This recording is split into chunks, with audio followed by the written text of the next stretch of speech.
রাতে ঘুমের আগে দুইটা আমল করে ঘুমাবেন এবং এই দুইটা আমল স্বয়ং রাসূল সাল্লাল্লাহু আলাইহি ওয়াসাল্লাম করতে বলে গেছেন। যদি এই দুইটা আমল আমরা করতে পারি, আল্লাহ তাআলা আমাদের জীবনের সগীরা কবিরা জাহের বাতেন ছোট গুনাহ বড় গুনাহ প্রকাশ্য গুনাহ অপ্রকাশ্য গুনাহ যাবতীয় সকল গুনাহ খাতা আল্লাহ তাআলা ক্ষমা করবেন। আল্লাহ রব্বুল আলামিন আমাদের জীবনকে দামি করে দিবেন। এই দুইটা আমল যদি করা যায়, নবী করিম সাল্লাল্লাহু আলাইহি সাল্লাম বলেন, গুনাহ যদি পৃথিবীর বয়সে সমান হয় তবুও মাফ হয়ে যাবে। গুনাহ যদি পৃথিবীর সকল গাছের পাতার সংখ্যা বরাবর হয় তবুও মাফ হয়ে যাবে। গুনাহ যদি সমুদ্রের ফেনা বরাবর হয় তবুও মাফ হয়ে যাবে। সুতরাং সে দামি দামি দুইটা আমল আপনাদের কাছকে আমি শোনাবো ইনশাআল্লাহুল আজিজ। আল্লাহর নবী, প্রিয় নবী, বিশ্ব নবী রাহমাতুল লিল আলামিন জনাবে মুহাম্মদুর রাসূলুল্লাহ সাল্লাল্লাহু আলাইহি ওয়াসাল্লাম বলেছেন, যখন তোমাদের কেহ বিশ্রাম করার জন্য যায়, দিনের বেলা হোক কিংবা রাতের বেলায় হোক, যখন বিশ্রাম করার জন্য যাবে, ঘুমাতে যাবে, তখন একটা দোয়া পড়বে। ওই দোয়া পড়লে আল্লাহ রব্বুল আলামিন ওই বান্দার জীবনের সগীরা কবিরা ছোট বড় সকল গুনাহগুলো মাফ করিয়ে দিবেন। এক হাদিসের ভিতরে এসেছে, যখন রাত্রিবেলা শুরু হয়ে যায়, আল্লাহ রব্বুল আলামিন তার কুদরতে হাত বান্দাদের দিকে ছড়িয়ে দেন।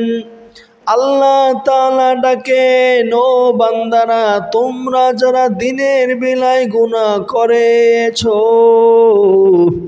রাত্র শুরু হয়ে গেছে, তোমরা রাতের শুরুতে তোমাদের সারা দিনের সকল গুনাহ থেকে মাপ চেয়ে নাও। যখন আবার দিন শুরু হয়ে যায়, আল্লাহ রব্বুল আলামিন তখন সারা দুনিয়ার সকল মানুষদেরকে বলেন, ও মানুষেরা, তোমরা যারা রাতের বেলায় গুনাহ করেছো, তোমরা আল্লাহর কাছে দিনের শুরুতে মাপ চেয়ে নাও। আল্লাহ তাআলা তোমাদের সারা রাতের গুনাহ মাফ করিয়ে দিবেন। রাসূল সাল্লাল্লাহু আলাইহি ওয়াসাল্লাম বলেন, যখন তোমরা ঘুমাতে যাবে, তোমরা দিনে ঘুমাতে যাবে, রাতে ঘুমাতে যাবে, তখন ছোট্ট এই দোয়াটা 3 বার পড়বে। আস্তাগফিরুল্লাহাল্লাযী লা ইলাহা ইল্লা হুয়াল হাইয়ুল কাইয়্যুম ওয়া আতুবু ইলাইহি।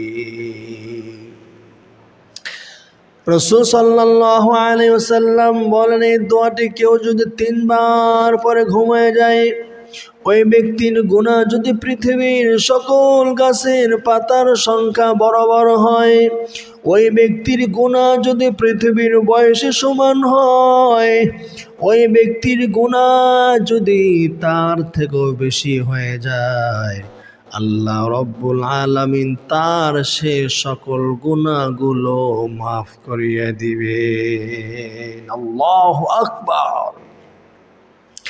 এই দোয়ার ভিতরে এমন কি আছে যে দোয়াটা বললে জীবনের সকল গুনাহ মাফ হয়ে যায়? এই দোয়ার ভিতরে 2টা জিনিস লুকানো আছে। 1 নাম্বার জিনিস হইল তওবার কথা রয়েছে। 2 নাম্বার জিনিস হলো ইস্তেগফারের কথা রয়েছে। তওবা কাকে বলা হয়? তওবা বলা হয় অতীতে যে গুনাহ করেছি সে গুনাহের উপর লজ্জিত হতে হবে, অনুতপ্ত হতে হবে। অতীতে অনেক নামাজ পড়ে নাই, অনুশোচনা করতে হবে, আফসোস করতে হবে, হায় জীবনে কত নামাজ নষ্ট করেছি, নামাজ পড়ি নাই, একটা আফসোস নিজের ভিতরে তৈরি করতে হবে। অতীতের গুনাহের উপর লজ্জিত হতে হবে এবং সে গুনাহ ভবিষ্যতে করা যাবে না। এরকম দৃঢ় সংকল্প যারা করবে সেটাকে বলা হয় তওবা। আর এরকম যারা করে তাদের হলো তওবাকারী। এই দোয়ার মধ্যে তওবার কথা রয়েছে। তার মানে আপনি যখন রাত্রিবেলায় ঘুমাতে যাবেন আল্লাহর কাছে তওবা করলেন, আল্লাহ সারা দিনে যত গুনাহ করেছি সে সকল গুনাহ আগামীকাল আর করব না, আগামী সপ্তাহে করব না, আগামী মাসে করব না, আগামী দিনে আর করব না। এরকম দৃঢ় সংকল্প যে করে সে হলো তওবাকারী। এই তওবার কথা এই দোয়ার মধ্যে রয়েছে। আর এই দোয়াটি যে তওবার নিয়তে পড়বে আল্লাহ তাআলা অবশ্যই তার সকল গুনাহগুলো মাফ করিয়ে দিবে। এই জন্য দোয়ার ভিতরে তওবার কথা নবীজি ঢুকাইয়া দিয়েছেন। 2 নাম্বার যে শব্দ দোয়ার মধ্যে রয়েছে সেটা হলো আস্তাগফিরুল্লাহ, ইস্তিগফার রয়েছে। আল্লাহ রব্বুল আলামিন বলেন, ফাকুলতু আস্তাগফিরু রাব্বাকুম ইন্নাহু কানা গফফারা।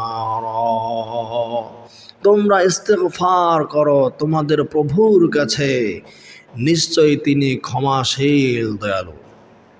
যদি আমরা আল্লাহর কাছে ইস্তিগফার করতে পারি, মাপ চাওয়ার মতো চাইতে পারি, আল্লাহ তাআলা অবশ্যই আমাদের ছোট গুনাহ, বড় গুনাহ, সগীরা গুনাহ, কবিরা গুনাহ, যাবতীয় গুনাহ আল্লাহ তাআলা ক্ষমা করবেন।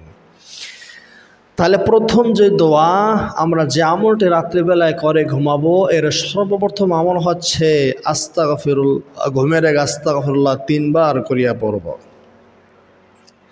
1 নম্বর আমল। আর একটা আমল হলো সূরাতুল মুলক তেলাওয়াত করে ঘুমায় যাওয়া। সূরাতুল মুলক তেলাওয়াত করা। সূরা মুলক তেলাওয়াত করলে কি হবে? সূরা মুলক তেলাওয়াত যে ব্যক্তি করবে ওই ব্যক্তির কবরের মধ্যে আল্লাহ তাআলা আযাব দিবেন না। ওই ব্যক্তির কবরের মধ্যে যদি আযাব এসেও যায় আল্লাহ তাআলা সে আযাবকে ফিরানোর মতো ব্যবস্থা করে দেবেন। কিভাবে ব্যবস্থা করবেন? একটা হাদিস থেকে শুনুন। রাসূল সাল্লাল্লাহু আলাইহি ওয়াসাল্লাম বলেন, বান্দাকে কবর রাখা হইল, কবর রাখার পরে তার কবর মধ্যে আযাব আসলো, ডান দিক থেকে আযাব আসলো। আযাব আসার সময় আযাব দেখে সে বিচলিত হয়ে গেল, ভয় পেয়ে গেল, কোথায় যাবে, যাওয়ার তো জায়গা নাই। এমন সময় একজন যুবক এসে ওই আযাবকে সরাইয়া দিল, আযাবও সরে গেল। ওই আযাবটা এবার বাম দিক থেকে আসলো। এই লোকটা আবার বেশি ভয় পেয়ে গেল। যখন ভয় পেল, ভীতি সন্ত্রস্ত হলো, তখন সে যুবকটা ওই আযাবকে আবার বাম দিক থেকে তাড়াইয়া দিল, আযাবটা চলে গেল। এই আযাবটা ডান দিক থেকে আসলে, বাম দিক থেকে আসলে যুবকটা তাড়াইয়া দেয়। আযাব থেকে বান্দাকে কবর মধ্যে সে হেফাজত করা দিয়েছে, সুন্দরভাবে তাকে সেভ করেছে। এবারে কবরবাসী এই যুবককে প্রশ্ন করে, যুবক ভাই বলো কি তোমার পরিচয়? আমার এই বিপদের মধ্যে কেন তুমি সাহায্য করার জন্য গিয়ে আসলা? কি তোমার পরিচয়? এই যুবক তখন জবাব দেয়া বলে, ও ভাই, দুনিয়ায় যতদিন জিন্দা ছিলা প্রত্যেক দিন তুমি এশার নামাজের পর ঘুমের পূর্বে সূরা মুলক তিলাওয়াত করেছো। আমি হইলাম তোমার সেই সূরাতুল মুলক। সূরা মুলকের তিলাওয়াত তুমি করেছো, আমাকে তুমি ভুলিয়া যাও নাই। এই কবর মধ্যে তোমার বিপদের সময় আমিও তোমাকে ভুলে যেতে পারলাম না। তুমি আমাকে যেহেতু স্মরণ রেখেছো, আমিও তোমাকে স্মরণ রেখেছি। আমাকে তুমি মূল্যায়ন করেছো, আমিও তোমাকে বিপদের সময় সম্মানিত করেছি। এই সূরাতুল মুলক তেলাওয়াত না করে কেমনে ঘুমাবেন? আর হাদিসের ভিতরে এসেছে নবী সাল্লাল্লাহু আলাইহি ওয়াসাল্লাম বলেন, إن سورة من القرآن 30 آية شفاعة لرجل حتى غفر له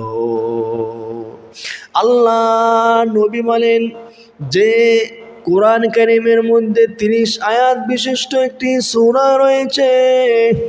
এই সূরা যে বান্দা বান্দি মাত্র একবার তেলাওয়াত করবে, আল্লাহ রব্বুল আলামিনের কাছে এই সূরা সুপারিশ করবে,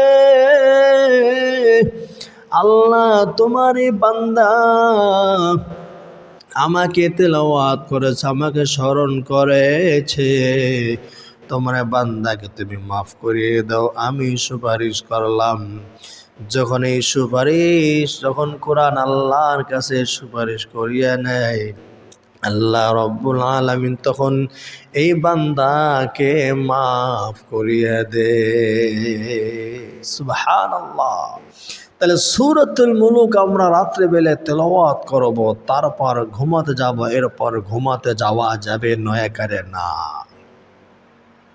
সূরা মুলুক দামি সূরা, অত্যন্ত দামি একটি সূরা, 3 পৃষ্ঠা বিশিষ্ট একটি সূরা। সূরার একটা অক্ষর পড়লে আল্লাহ তাআলা কমপক্ষে 10টা নেকি দান করেন। যদি আপনার আগ্রহ বেশি থাকে, একাগ্রতা বেশি নিয়ে পড়তে পারেন, তাহলে আল্লাহ তাআলা সওয়াবের পরিমাণ আরও বাড়াইয়া দেন।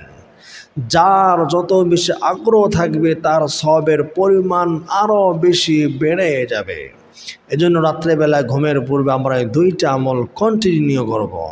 এই 2টা আমল সব সময় করব। এই 2টা আমল আল্লাহ তাআলা আমাদের সব সময় করার তৌফিক দান করুন। সবাই বলুন আমিন।